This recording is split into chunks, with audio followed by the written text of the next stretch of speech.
Palavra de Deus nessa noite, igreja, na Epístola de Paulo aos Romanos, capítulo 13, versículos 8 a 14.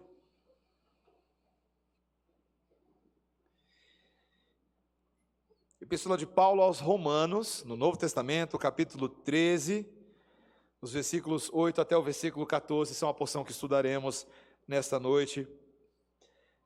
Esperando do Senhor a instrução, esperando do Senhor o norte de ação da igreja. Versículo 8, assim nos diz, irmãos: A ninguém fiqueis devendo coisa alguma, exceto o amor, com que vos ameis uns aos outros.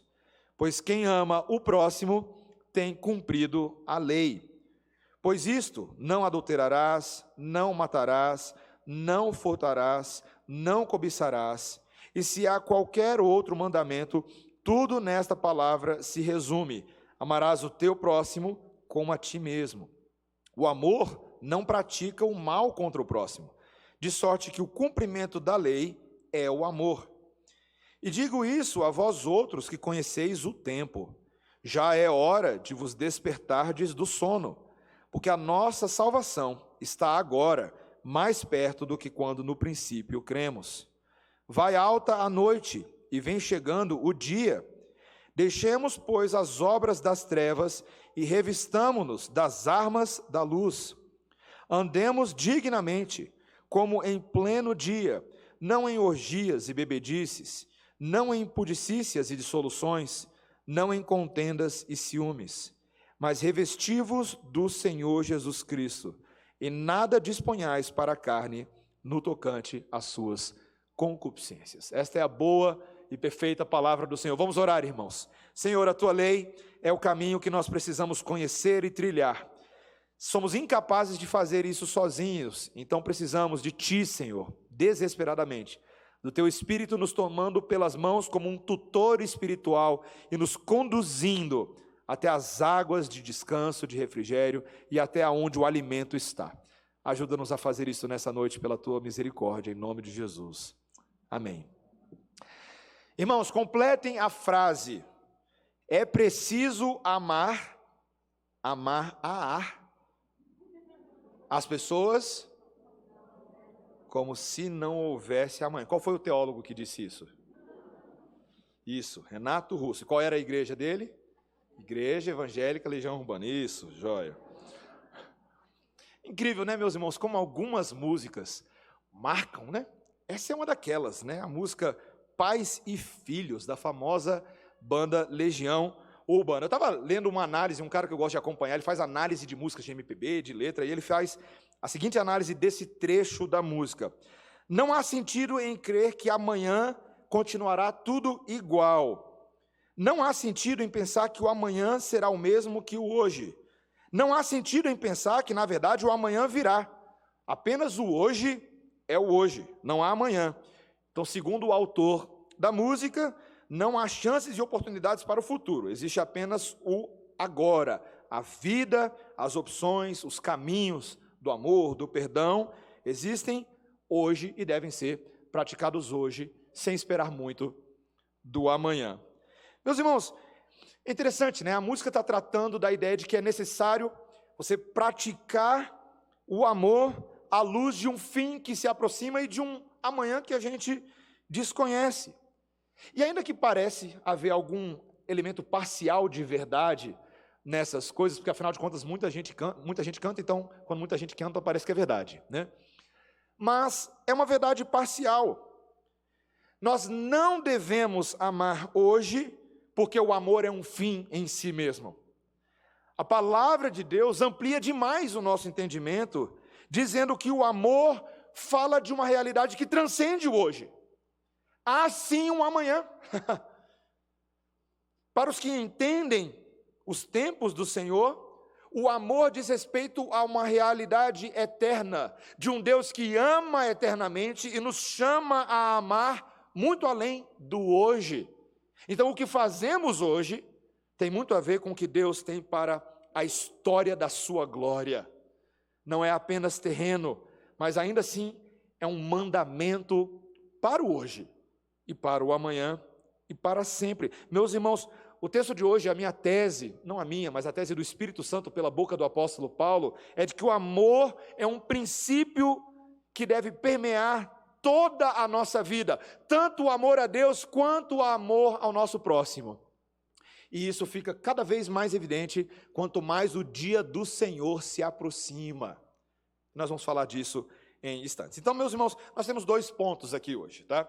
Em primeiro lugar, eu quero ver com os irmãos de que o amor ao próximo é uma obrigação para a vida toda que cumpre a lei de Deus. De novo, o amor ao próximo é uma obrigação para a vida toda que cumpre a lei de Deus. Meus irmãos, a gente caiu aqui de paraquedas no versículo 8, mas que não é o primeiro versículo desse capítulo, e nem é o primeiro versículo dessa porção das Escrituras que nós estamos. Essa porção específica lá desde o capítulo 12 de Romanos, em que o apóstolo Paulo vem ensinando o que é viver uma vida revolucionada. Uma vida em que o Evangelho entra em nós, e agora nós vivemos para cultuar a Deus com as nossas vidas, com o nosso serviço, transformando a nossa mente, conhecendo a vontade de Deus e não se conformando a este mundo. Deus está chamando a gente para isso. E nós vimos várias maneiras com que isso está acontecendo. No relacionamento com o meu amigo, no relacionamento com o meu inimigo, na minha submissão às autoridades. Foi isso que nós vimos na semana passada. Todo aquele que vive uma vida revolucionada submete-se às autoridades, porque Deus é quem instituiu autoridades sobre nós. E é por isso que nós devemos o tributo, a honra. A última coisa que nós vimos no sermão da semana passada é que existe um princípio, meus irmãos, em relação às autoridades, de que os crentes pagam as suas dívidas, tá? O princípio é que nós não devemos ficar devendo honra a quem merece honra, devendo tributo a quem merece tributo. É um princípio universal. O princípio é: o crente sempre paga as suas dívidas. Vou repetir para aqueles que precisam ouvir o que eu estou falando aqui agora. O crente sempre paga as suas dívidas. Por quê? Porque as nossas dívidas, acima de tudo, são para com Deus que está acima de todas as coisas. Então veja, qual é a dívida em relação a um mundo incrédulo? A dívida é que eu tenho que compartilhar o Evangelho. Eu tenho que fazer isso. Qual é a dívida? E aqui a gente vai ver na segunda parte, em relação ao Espírito Santo. Eu tenho que viver uma vida santificada. Isso é o que Deus me chama para fazer. Qual é a dívida em relação ao Estado? Pagar os nossos impostos. Mas, meus irmãos, o apóstolo Paulo abre esse capítulo dizendo que tem uma exceção.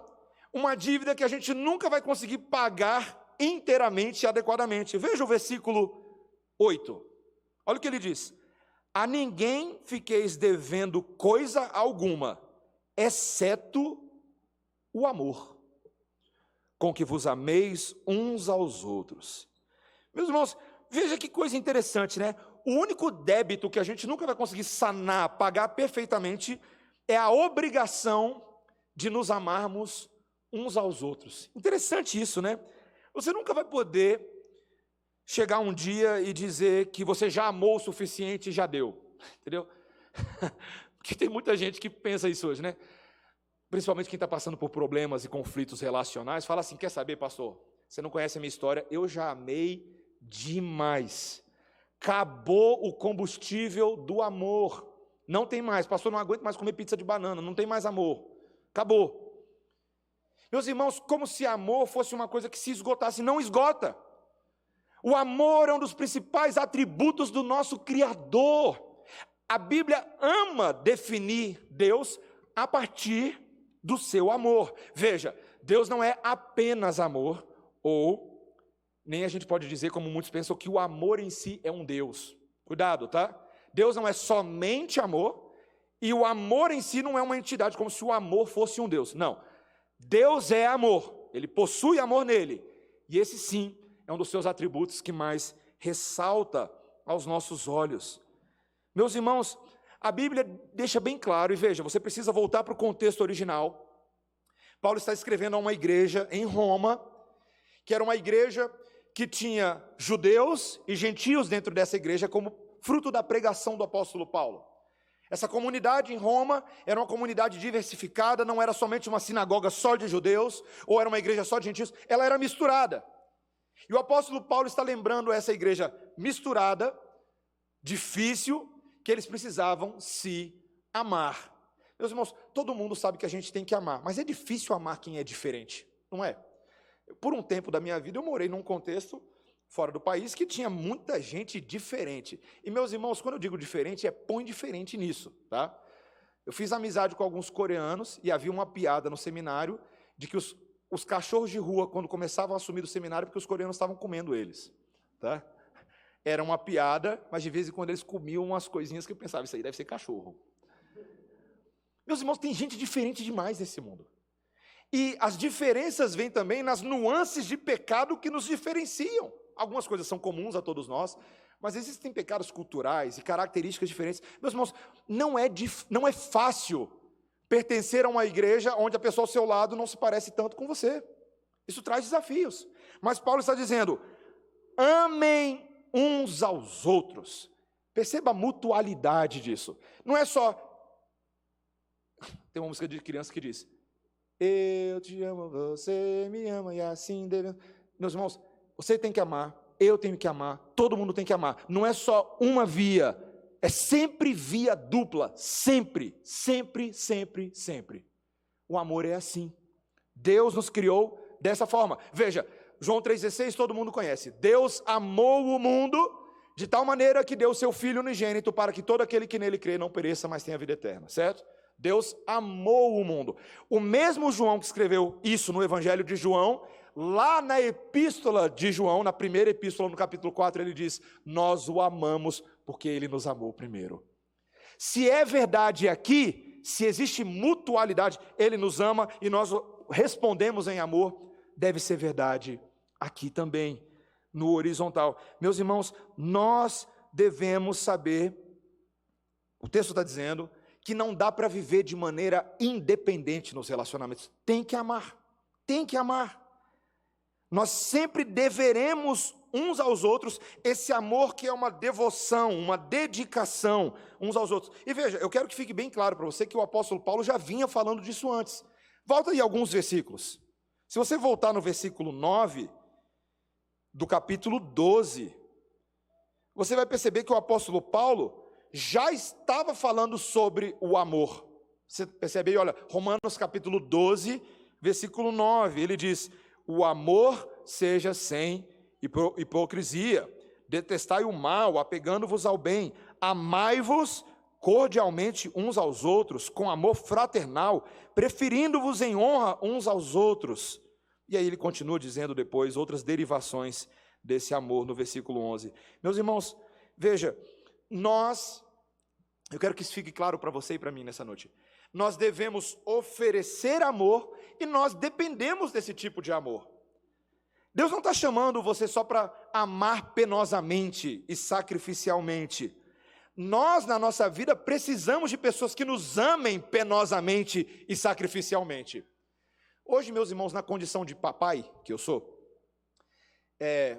hoje recebemos uma família muito amada lá em casa na parte da tarde, que tem 2 filhos igual a gente. E a gente estava ali olhando para a cara um do outro e falava, rapaz, esse negócio de amar é difícil, né? Amar filho é difícil demais. Não estou falando daquele amor natural, quando você olha para o seu filho, mas que coisa bela aqui, né? Não, meus irmãos, é pecador, é difícil, é suado, né? Tem fraldas sujas físicas e espirituais para trocar o tempo inteiro, certo? Com criança. Mas, meus irmãos, os nossos filhos dependem desse nosso amor, não é verdade? E quando você começa a olhar o fruto do seu amor pelo seu filho, o benefício que traz na vida dele, você começa a agradecer também pelo que seus pais fizeram por você. Você começa a pensar, rapaz, quando eu não tinha consciência de nada, quando eu só dava trabalho, eles me amaram incondicionalmente. Eles fizeram coisas que eu não pedi para eles fazerem, eles fizeram por amor. Meus irmãos, nós precisamos que pessoas nos amem penosamente, sacrificialmente, assim como nós devemos amar outros assim. É a única maneira de conviver com os nossos irmãos. Tantas vezes, quando nós somos os causadores de mágoa, de feridas, de problemas, nós precisamos que outros nos amem a despeito dessas coisas. que nos perdoem nossos pecados, que passem por cima das nossas faltas, que falem para a gente: eu te amo, mesmo você tendo furado meu olho, mesmo você tendo batido no meu rosto. Meus irmãos, nós precisamos lembrar disso. E veja, eu quero deixar bem claro para a igreja aqui que nós não estamos falando de uma coisa estritamente sentimental. Nós estamos falando de um mandato de Deus, que Ele mesmo diz no versículo 8 em diante, que cumpre a sua lei. Se nós amarmos uns aos outros, estaremos cumprindo a lei de Deus. Volta aí no texto, veja aí. Capítulo 13, versículo 8, na segunda parte, ele diz: pois quem ama o próximo tem cumprido a lei. Pois isto: não adulterarás, não matarás, não furtarás, não cobiçarás. E se há qualquer outro mandamento, tudo nesta palavra se resume: amarás o teu próximo como a ti mesmo. Meus irmãos, aqui os comentaristas ficam doidinhos com essa parte de Romanos, porque de repente, sem aviso nenhum, o apóstolo Paulo volta a falar da lei, que ele já havia falado em Romanos. Mas em outro momento, quando nos pareceu uma abordagem muito negativa da lei, neste momento ele deixa bem claro que é uma abordagem extremamente positiva da lei. Quem ama tem a ver com a lei. E quem tem a ver com a lei tem a ver com o amor. Veja, vamos lembrar, lá no capítulo 7, o apóstolo Paulo havia dito, se você olhar lá no capítulo 7, a partir do versículo 1, de que nós estamos libertos da lei, no sentido de que a lei não pode mais nos condenar, certo? A lei antes nos condenava porque a gente não conseguia cumprir a lei, mas Cristo veio e cumpriu a lei em nosso lugar. Mas agora que nós estamos libertos da condenação da lei, preste atenção, isso não significa que a lei é irrelevante para nós. Pelo contrário, a Bíblia nos chama a ter prazer na lei de Deus. Por quê? Porque nós sabemos que essa lei expressa o caráter e o amor de Deus. Você gosta de fazer sua devocional nos Salmos? Tem muita gente que tem aqueles livrinhos de Salmos, sabe? Você mantém assim na cabeceira. Tem uma devocional do pastor Timothy Keller chamada Os Cânticos de Jesus. Bem legal. Devocional nos Salmos. Qualquer pessoa que seja intelectualmente honesta, se você ler o livro dos Salmos, você vai perceber um tema comum que acontece, principalmente no Salmo 119. Quem aí já leu o Salmo 119 todo? Já leu o Salmo 119 todo? Já decorou o Salmo 119 todo? Não? Ainda não? Ok. Meta do ano 2022, decorar todo o Salmo 119. Tem gente aqui na igreja que tem o Salmo 119 todinho decorado, mas não vou falar não. Tá? Uma coisa você percebe em todo o Salmo 119, o prazer que o salmista tem na lei de Deus. Se você quer ser igual o salmista Davi, comece a ter o prazer que ele tinha na lei de Deus. A maneira como ele buscava, como ele amava a lei de Deus. E por que ele tinha prazer? Porque Davi, que era um judeu que entendia a lei de Deus, sabia que o fim da lei não é meramente a nossa condenação. O fim da lei é o amor a Deus. Meus irmãos, veja, tudo isso que Paulo falou aqui, veja, ele falou: não adulterarás, não matarás, não furtarás, não cobiçarás. Isso aqui já estava na lei de Deus em forma de amor. Depois você pode ver lá em Levítico capítulo 19, versículo 18, é isso que a lei de Deus dizia. E para você não ficar pensando que isso é uma coisa de, pastor, isso está meio confuso para mim, talvez é uma definição diferente de amor do Antigo Testamento, que nem é assim tão relevante para nós, para você parar de pensar besteira, abre comigo a palavra de Deus em Mateus capítulo 22. Mateus capítulo 22.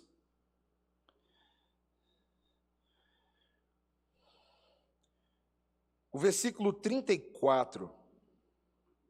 Mateus 22, 34. Você vai perceber que é aquele momento que os fariseus estavam ali reunidos em conselho e sabendo que Jesus havia calado os saduceus, então eles se reúnem, e então no versículo 35, você lê o seguinte: e um deles, dos fariseus, que era intérprete da lei, experimentando o Senhor Jesus, perguntou: mestre, qual é o grande mandamento na lei? E respondeu-lhe Jesus: amarás o Senhor teu Deus de todo o teu coração, de toda a tua alma e de todo o teu entendimento. Este é o grande primeiro mandamento. O segundo, semelhante a este, é: amarás o teu próximo como a ti mesmo. Destes dois mandamentos dependem toda a lei e os profetas. Esses dois mandamentos são a síntese da lei de Deus, e toda a lei do Senhor tem esse princípio norteador do amor a Deus sobre todas as coisas e do amor ao próximo como a nós mesmos. Em outras palavras, se você está fazendo uma devocional, um estudo no Antigo Testamento, no trecho da lei de Deus, o que Jesus está dizendo é que a nossa conclusão, após fazer um estudo, é que a lei é sobre o amor. Aí eu te pergunto, quantas pessoas chegam a essa conclusão quando se fala sobre lei hoje em dia? A gente vive num evangelicalismo tão antinomista, tão antinomos, anti-lei, que você fala sobre lei, as pessoas saem para lá, não sei o quê. As pessoas já vêm com tanta suspeita, todas as autoridades civis ligadas à lei, não é verdade? Hoje em dia o negócio está tão complicado, né? Quando a gente fala sobre legislativo, a pessoa, não quero saber de política. Nosso Deus estabelece leis, e o cumprimento dessas leis é o amor a Deus. Só um detalhezinho exegético aqui desse texto que a gente acabou de ler, de Mateus 22, tá? Os fariseus perguntaram para Jesus: qual é o maior de todos os mandamentos? Jesus dá a resposta certa: amarás o Senhor teu Deus de todo o teu coração, toda a tua alma, todo o teu entendimento, com toda a tua força. Mas Jesus aproveita, deixa e fala: mas o segundo maior. Percebeu isso?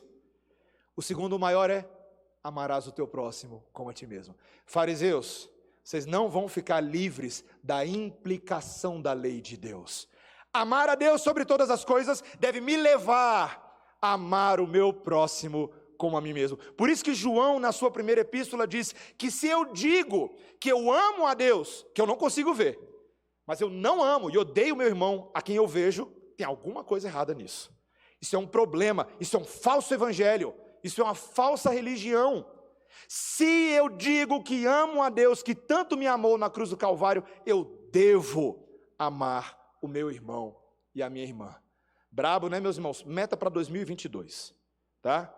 Em 2022, você vai escrever lá na porta do seu quarto, tá? Num papel pregado na porta do seu quarto. Você não precisa escrever na porta. Mas se quiser escrever, para ficar para sempre: eu vou amar mais os meus irmãos. Eu vou amar mais a Deus e, por consequência, eu vou amar mais os meus irmãos. Essa é uma boa meta de 2022, viu? Tem muita gente precisando amar mais os seus irmãos. Veja, meus irmãos, agora volta para Romanos. Volta para Romanos capítulo 13. O apóstolo Paulo está explicando para a gente que isso é amor. E veja, meus irmãos, aqui nós estamos falando de uma coisa prática, tá? Enquanto você vai voltando aí, eu quero explicar só uma coisinha para você, para que fique bem claro aqui, tá? A Bíblia está deixando claro que o amor não substitui a lei. Essa nova moralidade que existe hoje em dia, tá? Essa ética de situação, diz que, interpreta tão errado esse texto, porque ele fala assim: o fim da lei é o amor. Como se a pessoa estivesse falando, a lei veio até certo ponto, aí ela teve um fim, quando o amor começou a partir daí. Isso é uma leitura completamente torta desse texto. Não é isso que Jesus está falando, e nem Paulo está falando. O pastor John Stott, no seu comentário do livro aos Romanos, um excelente comentário do livro de Romanos, ele diz: não é isso que o texto está falando. O texto está falando que o cumprimento da lei é o amor. O cumprimento da lei. E isso é prático. Isso não é sentimental apenas, isso são ações concretas. Veja, o texto está deixando bem claro. Volta aí comigo no versículo 9. Romanos 13, 9. Quando ele diz: pois isto, não adulterarás. O que o texto está falando é: quando você não adultera, você está amando. Mas é tão interessante isso. Um lado da lei, quando eu pratico bem, quando eu cumpro a vontade de Deus, é amor. O extremo oposto disso é desamor, é malefício ao meu irmão, é o que o texto está falando. Quem ama não prejudica o seu irmão, portanto, quem adultera não está amando. Meus irmãos, a gente está vivendo em dias tão malucos, tão doidos, que casais são capazes de afirmar que, por ensejar o amor do seu cônjuge, por desejar, ele fala assim, não, eu quero que ele seja feliz, por isso que eu deixo ele me trair. Esse é o nosso mundo maluco, tá? O mundo está ficando doido. Não, eu quero que ele tenha, que ele se sinta ali. Meus irmãos, isso não é amor não, meus irmãos. Isso é doideira. Isso é doidice, é invencionice satânica. Casais que estão procurando outros casais para terem swing, parceria. Depois os pais se viram para explicar isso para as crianças. Porque esse mundo está ficando doido, meus irmãos. Está ficando doido. Isso não é amor, não. Isso não é nem um pouco de amor. Em primeiro lugar, porque você pode achar que você está amando o seu cônjuge a fazer isso, mas você claramente não está amando a Deus a fazer isso. Porque a lei de Deus diz, não adulterarás. Então, se eu estou adulterando, se eu estou gastando tempo com o que eu não devo, se eu estou olhando, buscando saciar meus olhos com aquelas ou aqueles que não são o cônjuge que Deus tem para mim, cuidado. Você está quebrando a lei contra Deus e contra o seu próximo. Ele diz também, não matarás. Meus irmãos, eu espero que fique bem claro que quando você mata alguém, você não está amando essa pessoa. Eu espero que seja autoexplicativo isso aqui. Mas, às vezes a gente precisa de uma explicação extra. Porque a gente não está falando só de você pegar aquela faca de cozinha e matei esse miserável hoje. Quando você odeia o seu irmão, você está matando ele. Meus irmãos, eu já falei isso em sermões no passado, eu me preocupo quando existem pessoas que aprenderam a fazer do ódio o seu alimento de vida. Meus irmãos, tem gente que adora odiar e acostumou-se com isso. Eu odeio mesmo. Comigo é assim. Não é não, meu irmão, você está se matando. Você está se matando, está matando os outros e principalmente matando o seu relacionamento com Deus. Nós não podemos matar. Nós temos que preservar. O Catecismo Maior de Westminster, no bloco sobre os 10 mandamentos, ele vai falar que o oposto de matar é preservar a vida, preservar a reputação, zelar pelo bem-estar dos outros. Nós precisamos cumprir a lei, meus irmãos. Ele não fala só de não adulterará, não matar, mas não furtarás. Novamente, se você está roubando, você não está amando. Tá? E não falemos somente daquele roubo que todo mundo pensa, né? Entrar na venda e roubar balinha. Mas todas as vezes que você rouba o outro da oportunidade dele trabalhar, quando você rouba o outro das propriedades intelectuais, quando você pratica pirataria, tudo isso não é amor. Nada disso é amor. Tudo isso é quebra do mandamento de Deus. Eu estou causando... Meus irmãos, assim, eu levei alguns anos para entender que pirataria era pecado, tá? Estou abrindo meu coração com vocês. Porque a gente acha que só porque está na internet é de todo mundo. Não é não, meu irmão. Cuidado, tá? Quando você passa aquele PDF do livro para frente, não é amor que você está praticando, não. É benefício próprio. Mas está na internet. Meus irmãos, a internet não é a palavra de Deus. O que orienta nossas ações é a palavra de Deus. Se alguém escreveu um livro, paga para a pessoa porque ela escreveu o livro. Paga, meu irmão. Ah, pastor, mas é livro cristão, vai abençoar. Para com isso. Para com isso. Pastor, não tem problema, vai abençoar muitas pessoas. Se o autor do livro, que escreveu o livro, quer abençoar muitas pessoas dessa forma pública, ele vai tomar a iniciativa de publicar para todo mundo, não é você não. Meus irmãos, o texto é prático. Não furte outros do trabalho, da coisa que ele faz. Promova o trabalho, ame outros verdadeiramente, incentive, abre oportunidades, ou ajude pessoas a terem oportunidade de trabalhar. Ele continua dizendo, obviamente, ele fala, não cobiçarás. Quando você fica invejando o que é do outro, você não está amando ele. Você não está amando a Deus também. Alegre-se com o que o outro tem. Não fica com inveja não, meu irmão, não fica com inveja. Meus irmãos, o texto diz, se qualquer outro mandamento há, tudo se resume nessa palavra, amarás o teu próximo como a ti mesmo. Isso é o amor. Está vendo que o amor é bem prático? Quando você diz, eu amo tanto aquela pessoa, eu te pergunto, o que é que você faz por ela que diz que você ama essa pessoa? É isso que Deus quer saber. Sentimentos apenas não convencem o coração de Deus. Ações de amor, aí sim a gente está praticando a lei do Senhor. Amém, meus irmãos? Até aqui. Mas veja, agora em segundo lugar e último, nosso segundo ponto, é que esse amor a Deus deve caracterizar a nossa santidade, não somente hoje, mas até o dia de Cristo. Segundo lugar, de novo, o amor a Deus deve caracterizar a nossa santidade, não somente hoje, mas até o dia de Cristo. A grande pergunta é, por que eu tenho que fazer tudo isso? Por que eu tenho que obedecer à lei? Por que eu tenho que amar o meu irmão com toda a dedicação do mundo? Paulo nos dá um parágrafo bem diferente no meio de Romanos, nesse versículo 11. Veja o que ele diz, olha aí o versículo 11. E digo isto a vós outros que conheceis o tempo, já é hora de vos despertardes do sono, porque a nossa salvação está agora mais perto do que quando no princípio cremos. Meus irmãos, a palavra de Deus, ela adora quebrar nossas expectativas, né? Paulo está aqui no maior discurso ético de todos, né? Falando sobre comportamentos, sobre vida. De repente, baixa o espírito escatológico no apóstolo Paulo, tá? Por isso que eu dei esse nome engraçadinho do sermão, amando escatologicamente. Você sabe o que é escatologia? Se você está acompanhando nossa série de Apocalipse no culto matutino, você sabe que escatologia é a doutrina a respeito das últimas coisas. Aquilo que vai se suceder, especialmente à medida que a história vai caminhando para o retorno do Senhor Jesus Cristo. E aquele reino que ele já está reinando hoje, vai ser consumado na sua segunda vinda e vai continuar de maneira final e cabal. Meus irmãos, é isso o que haverá de acontecer. Porém, o mundo não reconhece esses fatos. E o apóstolo Paulo vai dizer o seguinte, presta bastante atenção, meu irmão, minha irmã, que a vida que você está vivendo agora, o amor que você está praticando agora, tem a ver com o que Deus está fazendo na história. Por isso que ele diz, viu o versículo 11, digo isso a vós outros que conheceis o tempo. Aqui eu precisava de quase um outro sermão, só para a gente entrar nesse negócio do tempo de Deus, tá? Todos nós lidamos com o tempo. A palavrinha cronos, do grego, da onde a gente tira cronologia, os relógios que nós temos, caracterizam o tempo que a gente vive. O dia de hoje, o calendário para amanhã, as coisas dessa semana, dias de 24 horas, 7 dias na semana, 365 dias no ano. Esse é o tempo, aparentemente, dos homens. Mas existe uma outra definição de tempo, porque o nosso Deus...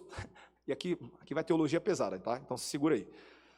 O nosso Deus criou esse tempo no qual nós vivemos. Mas Deus, Ele mesmo não está sujeito a este tempo.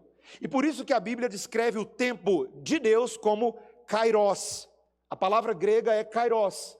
Kairos é essa referência a um Deus que cria um tempo como produto da sua criação, mas está além do tempo, governa sobre o tempo, aquele que é capaz de determinar coisas que vão acontecer no tempo.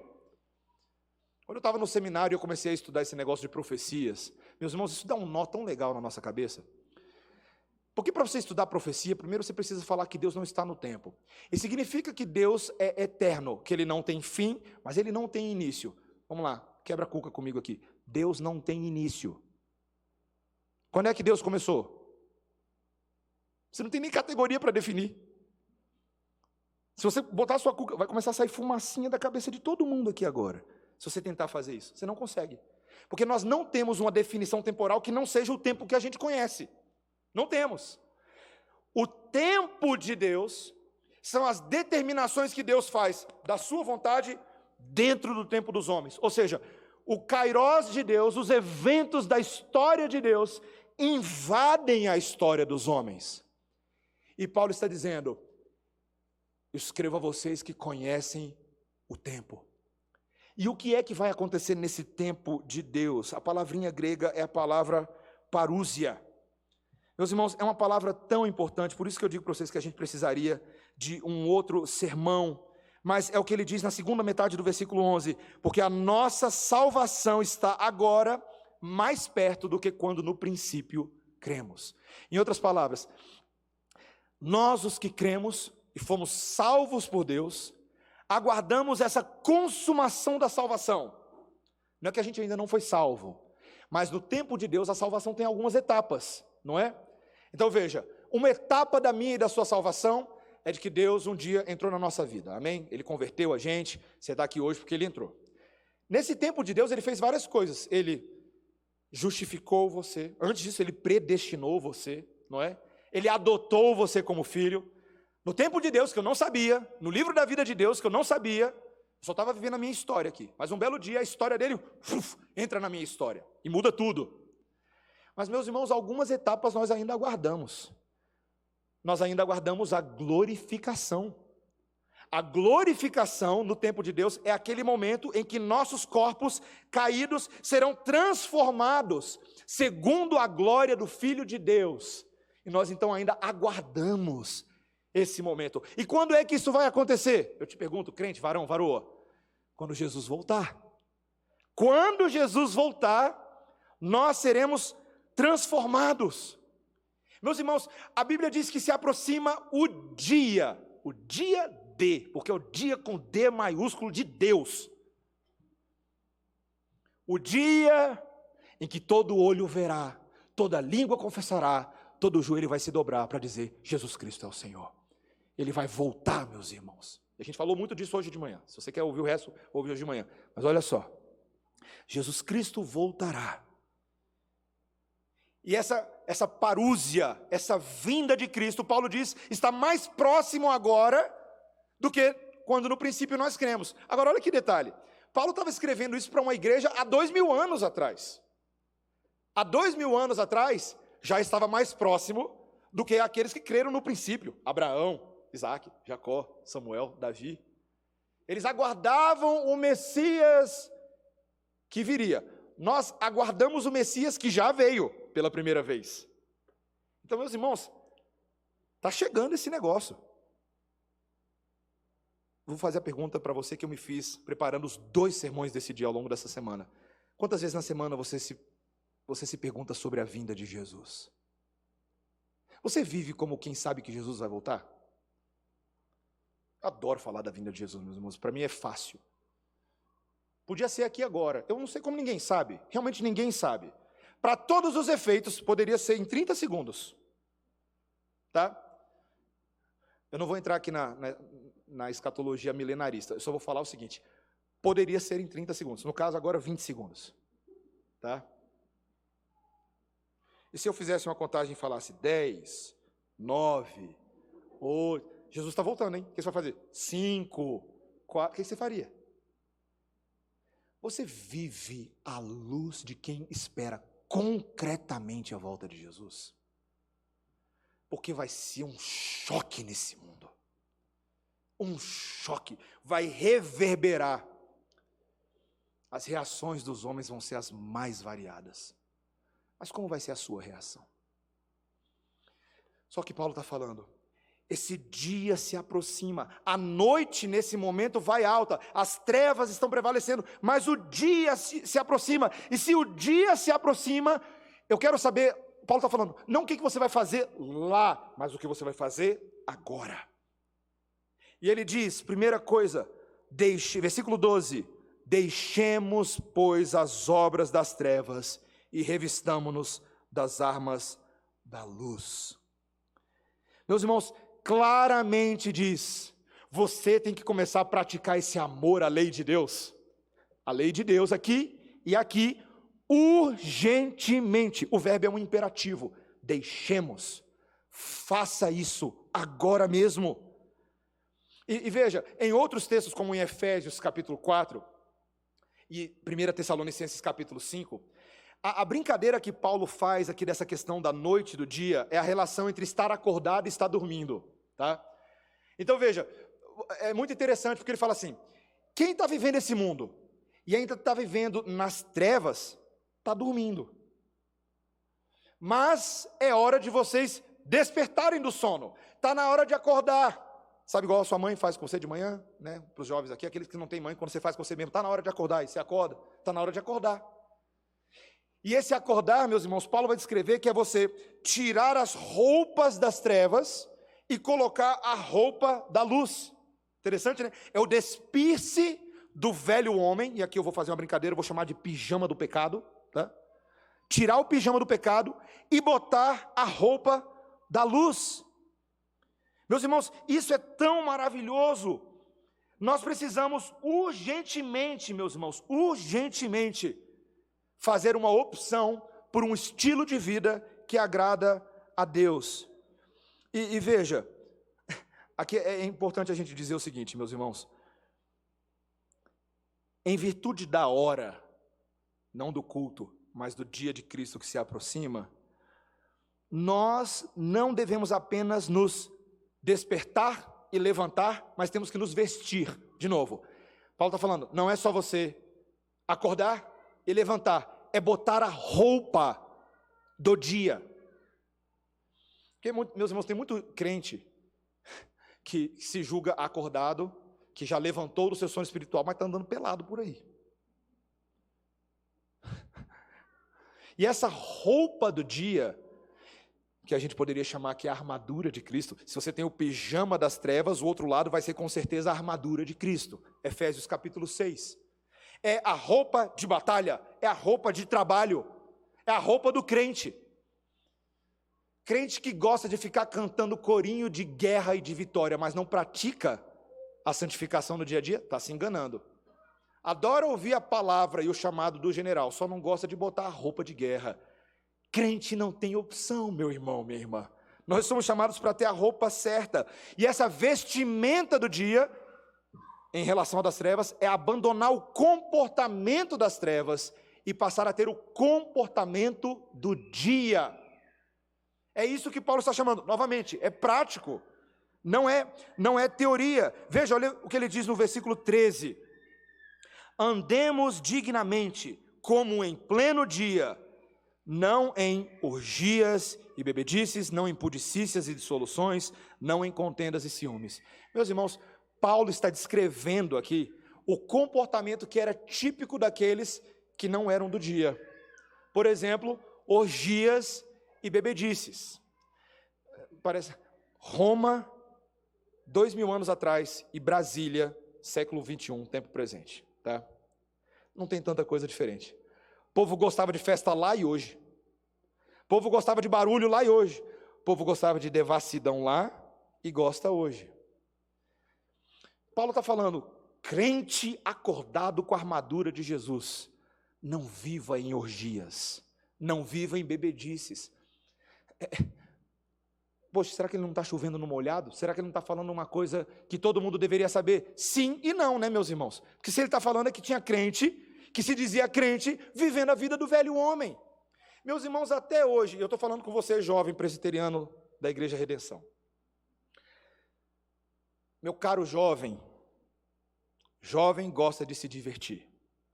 Mas a diversão que agrada a Deus é a diversão que segue os parâmetros da palavra de Deus. O problema não é se divertir. A questão é se divertir como Deus gostaria que você se divertisse. Veja, meus irmãos, eu me considero jovem. Eu sei que não parece. Terça-feira eu estou vivendo os meus 37 completos de vida, tá? Os cabelos brancos aqui. Mas eu gosto de me divertir, sim. Eu gosto. Eu não consegui assistir Homem-Aranha com o pessoal porque não deu tempo. Mas se tivesse tempo eu tinha ido assistir o Homem-Aranha, né? O Matrix. A gente gosta de se divertir. Eu gosto de assistir basquete, futebol. A questão é como é que você faz essas coisas. Quando você se encontra com seus amigos, o que é que caracteriza as coisas que vocês fazem? Até hoje, você sabia que até hoje, e me dói falar isso porque vai parecer brincadeira, mas não é. Até hoje tem jovem crente que se reúne para falar quem bebe mais e conseguir sem ficar bêbado. Até hoje. Meus irmãos, isso é idiotice do velho homem. Até hoje. Quem conhece o caminho da luz, quem conhece a palavra de Deus, dando testemunho de bocó, como se fosse um velho homem. Meus irmãos, a gente precisa se divertir de uma maneira santa, pura, cheia de domínio próprio. Leia o texto sempre com o oposto do que o texto está dizendo. Se eu não devo andar em orgias, é porque eu devo andar em relacionamentos santos, sem defraudação com os meus irmãos, respeitando minhas irmãs em Cristo, as irmãs em Cristo respeitando meus irmãos em Cristo. Entendeu a ideia? Promovendo não a loucura sexual, mas o casamento, a santidade, a castidade, a pureza, a solteirice santa. Entendeu, meus irmãos? Se eu não devo andar em bebedices, não é que a Bíblia está falando que você não poderia consumir álcool porque você tem o consumo de álcool na Bíblia, mas e o domínio próprio? E as circunstâncias? E o contexto? E você está tentando provar que você é macho para quem? Meus irmãos, nós somos crentes. Nós somos crentes. Paulo diz, não ande em impudicícias e dissoluções. Depois ele diz, não ande em contendas e ciúmes. Não ande numa vida tão quebrada. que ninguém consiga olhar para você e reconhecer que você é reto diante de Deus, porque você é mais semelhante ao mundo do que à luz. Meus irmãos, só para fazer um comentário em contendas e ciúmes, porque merece esse comentário, eu tenho que fazer essa aplicação para todos ao mesmo tempo. Meu irmão, se você diz que ama a Deus, eu falei isso no início, mas odeia o seu irmão, se você é uma pessoa que acha que é possível ser membro de uma igreja e tomar a ceia do Senhor, sabendo que tem gente na sua igreja que você não olha na cara, que você odeia, que falou uma coisa para você e ficou por isso mesmo, e ninguém se fala, e é isso aí, todo mundo sabe que vocês não se falam, você está frito quando Jesus voltar. Porque Jesus, no dia que ele voltar, vai olhar para você que se diz crente, que confia no Senhor, e vai falar assim: você tentou viver uma vida inteira odiando seus irmãos, mas agora ele vai pegar você pela mão, pegar outro irmão, dar beijinho. Pode não ser exatamente isso, mas vai ser basicamente isso que ele vai fazer. Porque no céu não existe relacionamento quebrado. Não existe. E as contendas e ciúmes não devem ser resolvidos para depois que Jesus voltar. É agora. É agora. Eu não posso dar muitos detalhes, mas há um tempo atrás eu me vi envolvido numa situação que eu não queria estar envolvido.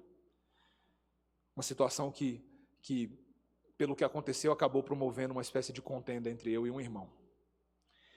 E foi muito difícil para mim, meus irmãos, porque, sendo bem honesto com vocês, eu estava vindo na frente da igreja pregar e tinha uma pendência.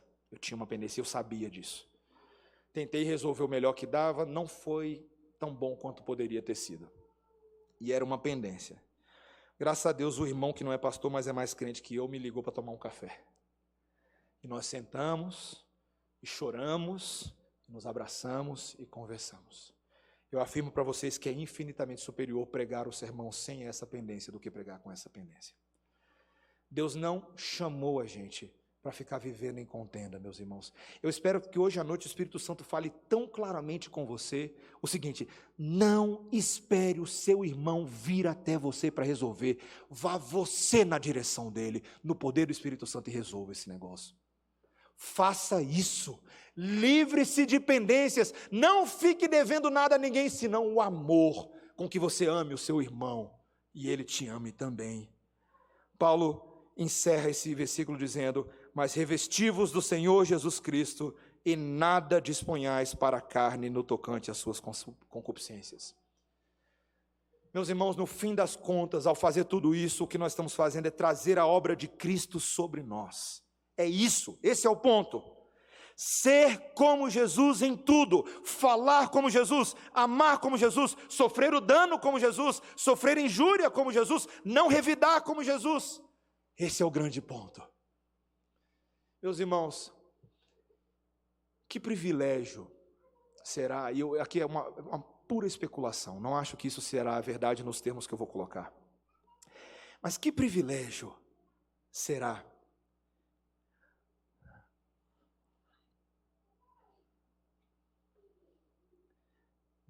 todos nós temos celebridades e heróis que nós imitamos, todos nós. Influências na nossa vida, pessoas, personagens fictícios, a gente imita, desde criança a gente faz isso, a gente quer ser igual Homem-Aranha, igual Thor, igual Capitão América. Os heróis que Deus coloca na nossa vida, gente de carne e osso, a gente quer ser igual a eles. O crente de verdade, ele quer ser igual a Jesus. Meus irmãos, no dia que Jesus Cristo voltar, nós seremos como crianças tão infantis na presença dele. Igual meu filho Daniel hoje, quando chegou visita lá em casa, ficou todo alvoroçado, tem visita em casa. Ele é uma criança, ele não fala isso, então ele reage. Seremos assim no dia que Jesus voltar. Nós olharemos e falaremos: esse é o meu herói, é ele voltou para me buscar. Quem sabe a gente vai poder virar para o nosso herói e falar assim: meu herói, Jesus, eu sei que eu sou pecador, talvez vai ter muita vergonha envolvida, eu pequei tanto, mas Senhor, eu também tentei te imitar. E quem sabe ouvir da boca de Jesus falar assim: eu sei, eu vi, eu adorei o que você fez. Meus irmãos, o privilégio é ser como Cristo até o dia de encontrar com Cristo. Entendeu a ideia? Ser como Ele em tudo, perseguir a sua mansidão, o seu olhar, o seu tocar, o seu agir, o seu amar, em todas as coisas. Nada traz mais glória a Deus do que aquilo que o Pai disse com relação ao Filho, quando Ele disse: este é o Filho amado em quem eu me comprazo. E ouvir o mesmo da boca do Pai. Falar assim: você é um pecador que foi alcançado pela graça, mas eu me comprazo em ti, filho, porque você tentou me obedecer, você tentou cumprir a lei, e ao fazer isso você trouxe glória ao meu nome. Meus irmãos, eu sei que o teólogo Renato Russo, da Igreja Evangélica Legião Urbana, tem feito a cabeça de muita gente, né? É preciso amar as pessoas como se não houvesse amanhã. Mentira. É preciso amar as pessoas porque há um amanhã. Você crê nisso, meu irmão? Porque se não tivesse amanhã, aí que eu não precisava amar mesmo. Mas porque há um amanhã, você precisa amar 100%, com toda a sua força, com todo o seu entendimento. Primeiro a Deus, depois o seu próximo. Você precisa amar. Amanhã Jesus vai perguntar: como é que você amou o seu amiguinho ontem? O que você fez na semana anterior? Quando Jesus se encontrar conosco, Ele vai perguntar: igreja do Senhor, vocês amaram uns aos outros como eu amei a vocês? Essa é a pergunta do Senhor Jesus. E que nós sejamos capazes no dia de Cristo de responder positivamente: sim, Senhor. Tu nos ordenaste o amor e nós nos amamos com o teu amor. Que eu e você, meus irmãos, amemos escatologicamente, amando e apressando a vinda de Cristo com o nosso amor. Amém? Vamos orar, meus irmãos. Meus irmãos, Senhor Deus, nada poderia nos motivar tanto a cumprir os nossos deveres quanto uma vida vivida na expectativa da sua volta. Senhor, nós só conseguiremos ter uma relação correta com este mundo, com o Estado, com a lei, com o nosso próximo, se tivermos uma relação acertada com o dia de Cristo. Senhor Deus, nós somos chamados hoje a viver à luz desse dia, a largar o caminho da noite, o sono espiritual, e viver neste reino já inaugurado de Cristo, aguardando o retorno do Rei. Todas as áreas da nossa vida, Senhor, precisam dessa esperança, em particular os nossos relacionamentos. Ó Senhor Deus, Espírito Santo, governa a nossa consciência, Senhor. À luz da Tua salvação, da glorificação dos nossos corpos, Senhor, traz constantemente uma motivação de nos consagrarmos a Ti, cumprindo a Tua lei em relação aos nossos irmãos. Senhor, talvez muitos de nós, e eu mesmo já caí nesse pecado, pensamos que a igreja só tem que descansar nas promessas eternas, apenas aguardar a salvação futura e ficar de braços cruzados, mas nessa noite o apóstolo Paulo, como boca do Espírito Santo de Deus, nos conclama a estar em alerta, a estarmos prontos para o retorno de Cristo. Isso envolve a nossa disciplina, o nosso trabalho duro, a vigilância, mas sobretudo que sejamos proativos em relação aos nossos irmãos. Ó Senhor, nós sabemos que uma igreja sonolenta muitas vezes escorrega para um comportamento pagão, mas nós queremos viver de maneira distinta e radical, Senhor. Derrama o Teu poder sobre nós, para que sejamos coerentes com o nosso destino final. Em nome de Jesus. Amém.